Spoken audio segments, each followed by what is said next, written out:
Coucou tout le monde, c'est Florence. Je vous retrouve aujourd'hui pour un petit vlog pour parler de cette semaine qui a été un petit peu mouvementée pour moi. Et je vais commencer avec un épisode là, qui était tout récent. Le fait que j'ai perdu mon téléphone portable. Et donc c'est vrai que pour moi c'était un petit peu la panique de le perdre parce que mon portable c'est un outil que j'utilise au quotidien pour le boulot, pour consulter mes mails, pour accéder à ma banque, etc., pour faire le suivi de mes colis, enfin plein de choses. Et puis aussi pour ma chaîne, pour mon Instagram. Donc j'étais un petit peu embêtée.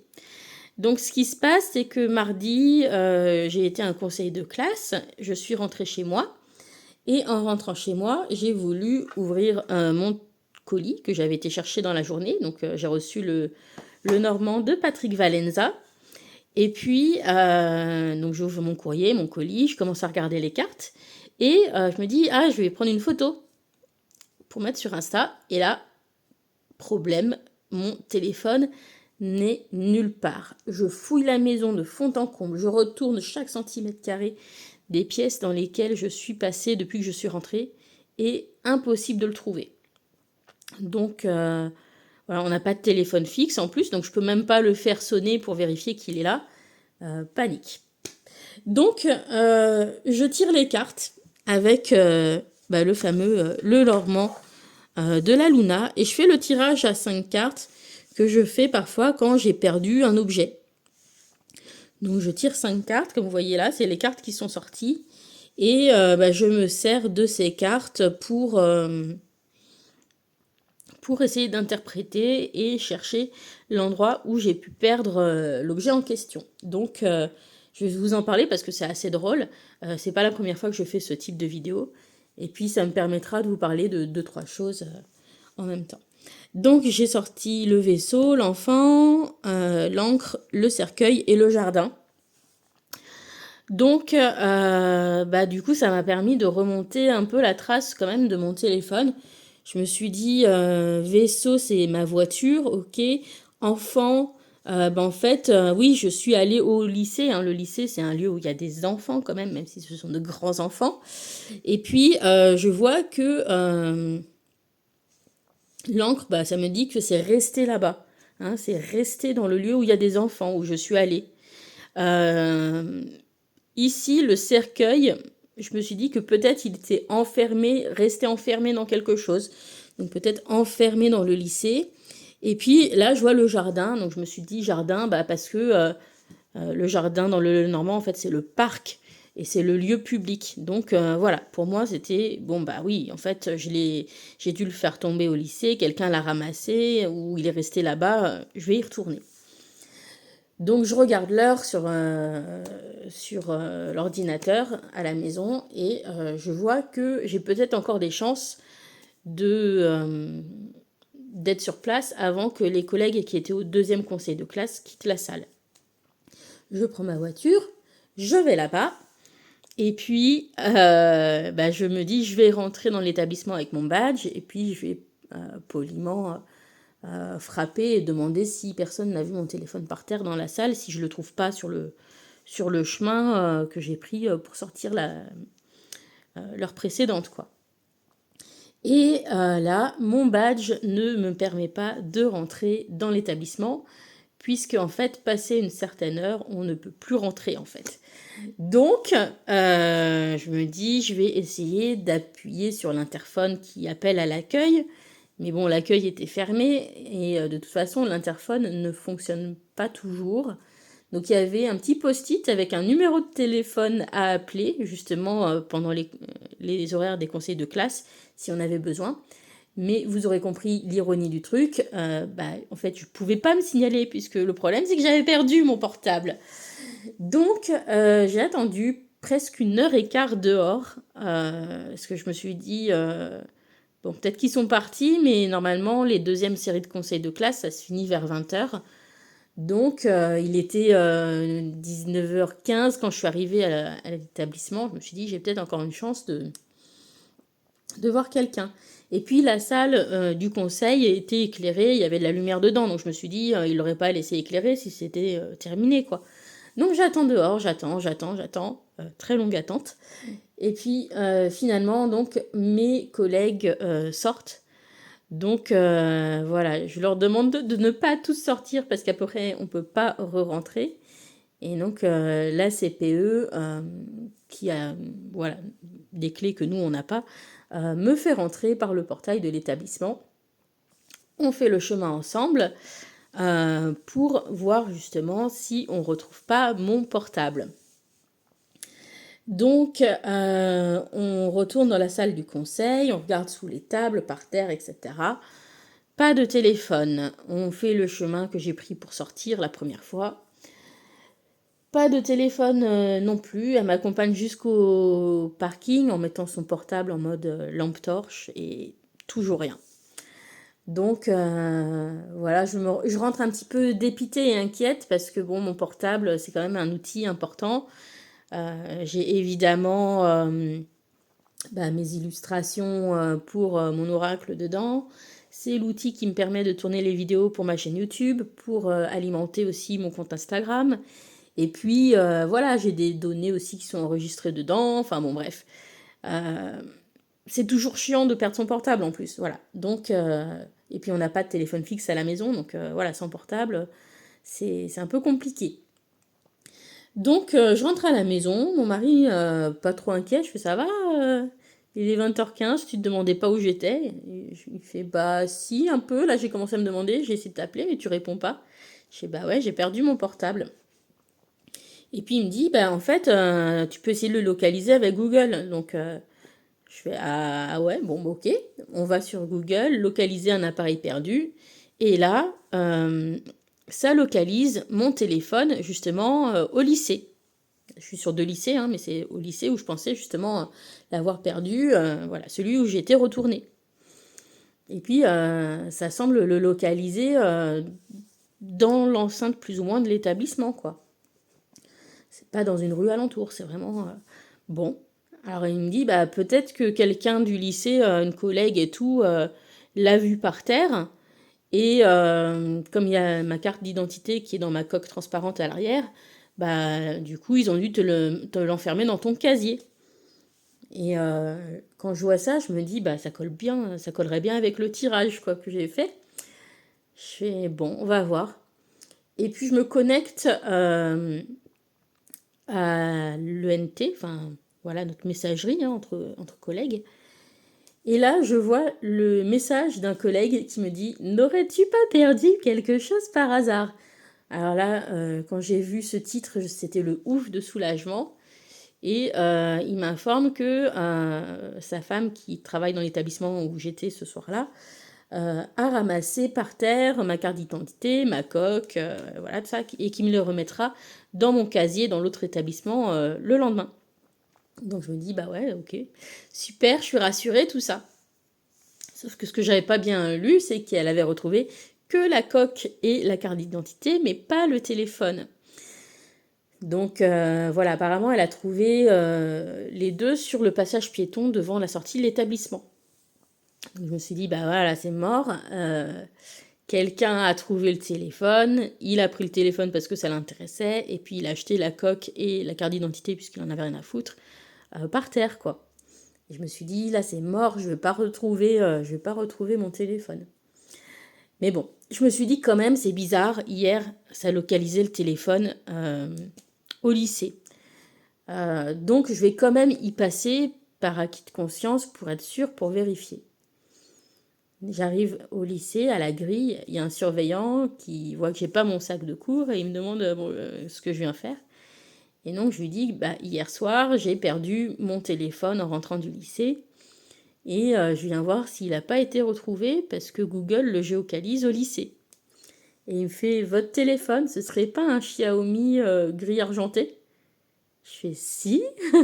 Et apparemment, bah, un élève l'a trouvé dans les buissons au bord du passage piéton et l'a ramené le matin en vie scolaire. Donc mon téléphone a passé toute la nuit dehors dans un buisson, plus ou moins sous la pluie, et il a été ramené en vie scolaire. Et j'ai beaucoup de chance, parce que déjà il a été retrouvé. La personne qui l'a retrouvé, enfin l'élève qui l'a retrouvé, a été super honnête parce qu'il l'a ramené à l'intérieur, il l'a pas gardé pour lui. Et en plus, malgré qu'il a dormi la nuit dehors, bah, il fonctionne toujours. Donc voilà, esthétiquement, l'arrière a pris un choc et la vitre à l'arrière du téléphone s'est cassée, mais je m'en fous, ça c'est l'esthétique. Il enregistre toujours, je l'ai retrouvé, personne n'a fait d'utilisation frauduleuse de mon téléphone, donc vraiment, mes soulagements, vous pouvez pas vous imaginer d'avoir retrouvé le téléphone et bah, beaucoup de gratitude hein, pour cet élève qui, voilà, qui a eu la gentillesse de le ramener à l'intérieur. Donc voilà, et du coup c'est assez marrant quand même de regarder a posteriori maintenant le tirage, parce que effectivement bah, c'est bien resté au lycée hein, quelque part.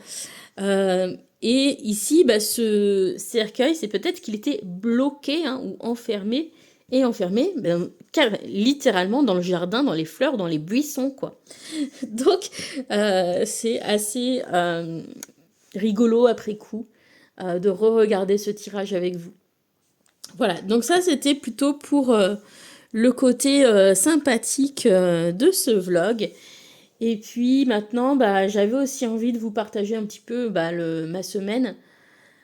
Parce que ça a été une semaine un peu difficile pour moi quand même. Vous suivez bah, ma création dans mes vidéos, sur Instagram, etc. Je pense que vous savez avec quel dévouement et quelle implication je m'y suis mis. Que c'est énormément de travail, d'investissement, que financièrement aussi, c'est un projet qui a un coût parce que je vous ai expliqué, l'aquarelle, ça coûte cher comme médium, le papier aquarelle aussi, ça coûte cher. Et j'en ai utilisé énormément parce que je parviens rarement à faire une illustration du premier coup. Donc j'ai utilisé énormément de blocs de papier aquarelle pour arriver où j'en suis. Et comme vous le savez, j'ai pris mon courage à deux mains et j'ai envoyé ma proposition à plusieurs éditeurs.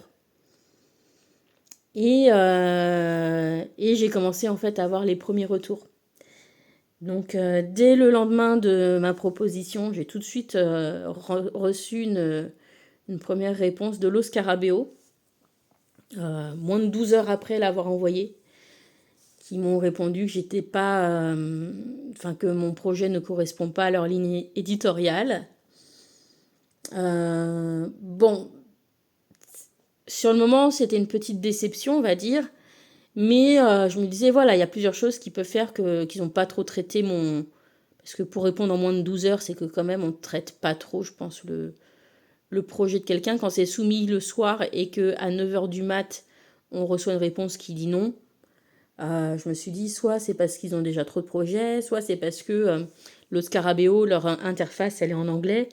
Et mon message, je l'ai rédigé en anglais, mais par contre, la maquette du jeu est en français. Et donc, je me suis dit, c'est peut-être ça qui fait qu'ils n'ont pas été creusés plus loin. Donc, je me suis dit, bon, encore, le Scarabeo, ça m'étonnait pas trop. Puis bon, ils sont quand même plus tarot que oracle. Donc, voilà. Et là, mardi, bah voilà, j'ai eu mardi soir toute mon histoire avec mon portable. Mercredi, je le retrouve. Et puis, une fois que je le récupère, j'actualise ma boîte mail, hein, puisque je consulte toujours mes mails depuis mon portable. Et je vois une autre réponse concernant mes demandes d'oracle. Et cette fois-ci, ça vient de la maison d'édition Pictos. Donc Pictos, c'est Arcana Sacra, tout ça.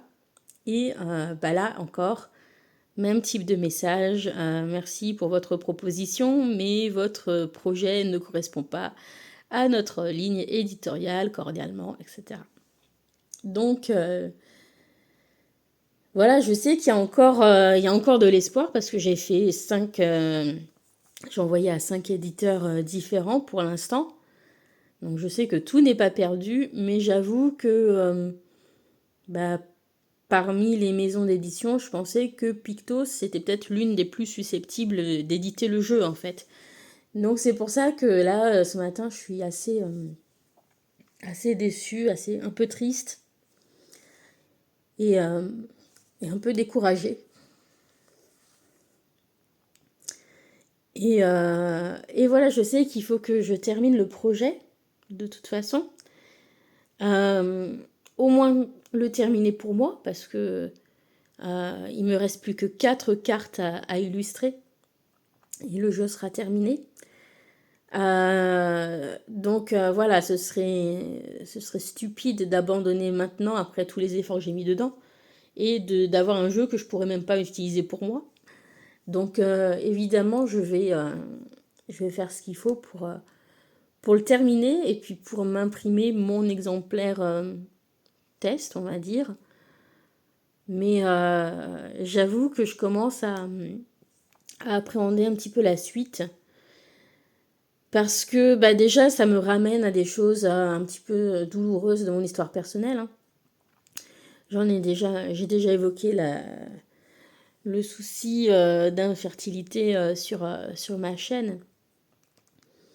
Et le fait que bah, c'était un petit peu la première fois dans la vie que je butais contre un obstacle qui m'empêchait de réaliser quelque chose qui me tenait vraiment à cœur.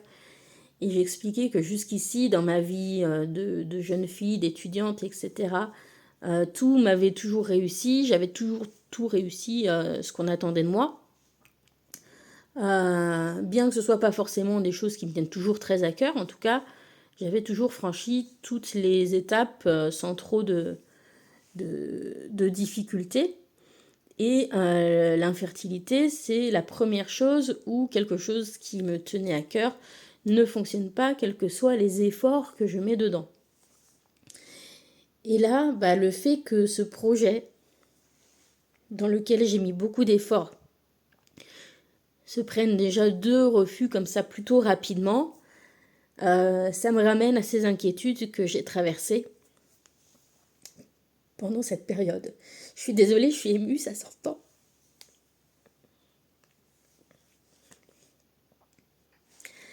Mais voilà. Donc, voilà, je vous partage mon émotion parce que c'est pas toujours facile.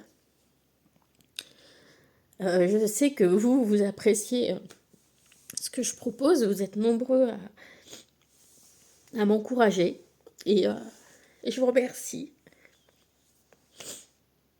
Je suis sûre qu'après cette vidéo, vous serez encore nombreux à m'encourager.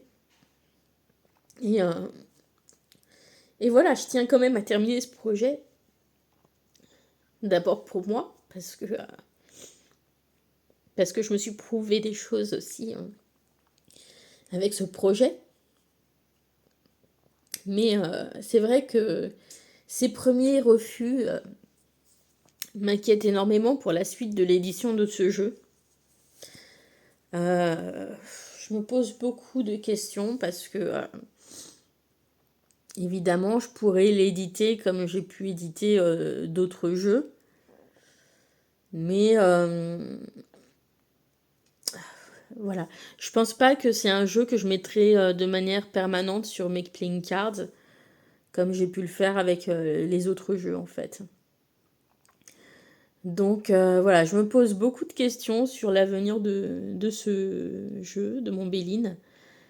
Et je vous avoue, bah, ça me met un petit peu le moral dans les chaussettes. Voilà. Bon, je suis désolée parce que généralement, quand on regarde des vlogs, c'est plutôt pour se divertir, pour, euh, pour passer un bon moment. Mais voilà, la création, c'est aussi parfois un chemin qui peut être un petit peu semé d'embûches. Et voilà, j'espère vraiment que mon projet saura toucher quelqu'un et que quelqu'un osera se lancer avec moi dans l'édition de ce jeu, parce que ce serait dommage que j'ai fait tout ça en vain. Voilà, même si c'est jamais vraiment en vain, mais en tout cas, c'est un petit peu comme ça que je le ressens. Voilà.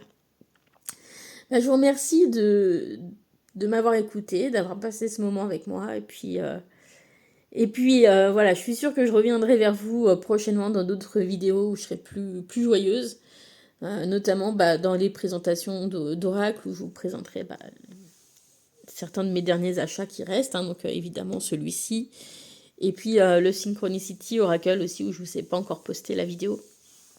Mais voilà, j'avais besoin de faire sortir, d'exprimer cette émotion pour pas, pour pas la garder non plus avec moi et la ressasser,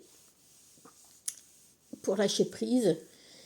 Et puis voilà, pour l'instant, bah voilà, c'est normal, c'est la déception. Mais voilà, je garde en tête aussi que j'ai pas encore eu toutes les réponses pour l'instant et que bah voilà, j'ai fait 5 demandes, même admettons, même si j'en reçois 4 négatives, il suffit d'en avoir une positive pour que le projet démarre, quoi. Donc voilà, j'essaie de me raccrocher à cette idée. Et puis voilà. Donc je vous dis à bientôt et je vous souhaite de passer une bonne journée. Bisous à tous, bye.